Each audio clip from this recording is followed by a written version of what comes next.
شروع اللہ کا نام لے کر جو بڑا مہربان نہایت رحم والا ہے۔ اگر تم خیرات ظاہر کر کے دو تو وہ بھی خوب ہے، اور اگر پوشیدہ دو اور دو بھی ضرورت مندوں کو تو یہ تمہارے لیے بہتر ہے، اور اس طرح کا دینا تمہارے گناہوں کو بھی دور کرے گا، اور اللہ کو تمہارے سب کاموں کی خبر ہے۔ اے نبی صلی اللہ علیہ وآلہ وسلم، تم ان لوگوں کی ہدایت کے ذمہ دار نہیں ہو، بلکہ اللہ ہی جس کو چاہتا ہے ہدایت بخشتا ہے۔ اور مومنو، تم جو مال خرچ کرو گے تو اس کا فائدہ تمہیں کو ہے، اور تم تو جو خرچ کرو گے اللہ کی خوشنودی کے لیے کرو گے،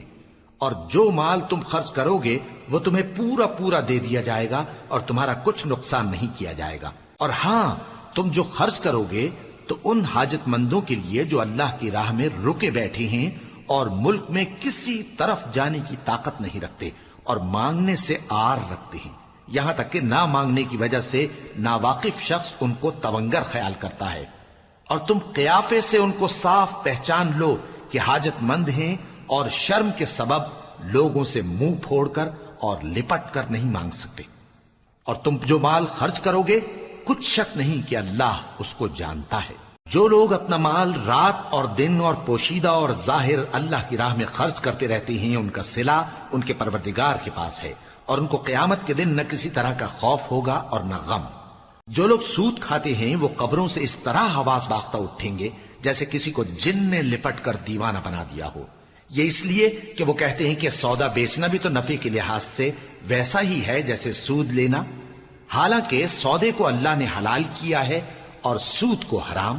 تو جس شخص کے پاس اللہ کی نصیحت پہنچی اور وہ سود لینے سے باز آ گیا تو جو پہلے ہو چکا وہ اس کا، اور قیامت میں اس کا معاملہ اللہ کے سپرد۔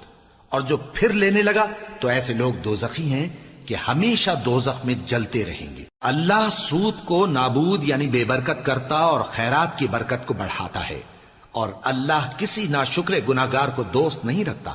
جو لوگ ایمان لائے اور نیک عمل کرتے اور نماز پڑھتے اور زکوٰۃ دیتے رہے، ان کو ان کے کاموں کا صلہ اللہ کے ہاں ملے گا، اور قیامت کے دن ان کو نہ کچھ خوف ہوگا اور نہ وہ غمناک ہوں گے۔ مومنو، اللہ سے ڈرو، اور اگر ایمان رکھتے ہو تو جتنا سود باقی رہ گیا ہے اس کو چھوڑ دو۔ پھر اگر ایسا نہ کرو گے تو تم اللہ اور اس کے رسول کی طرف سے اعلان جنگ سن لو، اور اگر توبہ کر لو گے اور سود چھوڑ دو گے تو تم کو اپنی اصل رقم لینے کا حق ہے، جس میں نہ اوروں کا نقصان اور نہ تمہارا نقصان۔ اور اگر قرض لینے والا تنگ دست ہو تو اسے کشائش کے حاصل ہونے تک مہلت دو، اور اگر زر قرض بخش دو تو وہ تمہارے لیے زیادہ اچھا ہے، بشرطے کہ سمجھو۔